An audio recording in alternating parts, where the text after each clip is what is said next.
এই দেখো হাতে আমার 10 টাকা, কারণ আমি গরিব তাই টোটো করে চলে গেলাম প্ল্যাটফর্মে। তোমাদেরকে আগেই বললাম আমি গরিব, তাই আমি 5 টাকার টিকিট কাটিয়ে এক্সপ্রেস ট্রেনে উঠে করে সেখানে একটা ঝাপসাতম মিরারে আমি কিছু রকমের সেলফি, কিছু ভিডিও ক্লিপ নিয়ে নিলাম। তারপরে তোমাদেরকে দেখিয়ে দিলাম আমাদের বাড়ির এখানের প্ল্যাটফর্ম থেকে দৃশ্য কীরকম দেখা যায় আর কি। আমাদের জায়গা করে একটু নিচে নিলাম।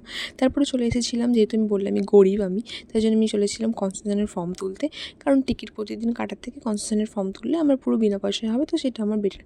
এখানে এই যে স্যারটা আমাদের দিচ্ছিলো, সে এত লেট করছিলো, তাই জন্য ভাবলাম ওনার একটা মুখের ফটো তুলে রাখি আমি। তারপর হাতে এটা যেটা দেখছো সেটা হচ্ছে একটা বড়ো সড়ো বাঁশ, যেটা আমাদেরকে দিয়েছে আমাদের ডিপার্টমেন্ট।